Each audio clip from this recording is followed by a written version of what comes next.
How to fix failed authentication on Poppo Live. Hi everyone, this is Max. I hope you are doing great, so let's start without wasting time.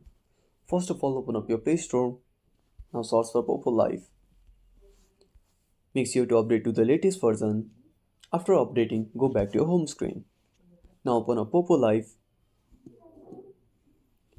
Now at the bottom right corner, click on your profile and tap on Authentication. Now click on Face Authentication. Now make sure to upload your clear photo of yourself to avoid any failures. Also, don't wear any covers on your face photo. Most of the face authentication problems are caused due to unclear photo. So if you upload your photo keeping these things in mind, it won't cause you any errors. So that's it. If you found this video helpful, smash that like button and subscribe our channel for more awesome content. Have a burning question on such topic? Drop down a comment below. This is Max signing off until next time.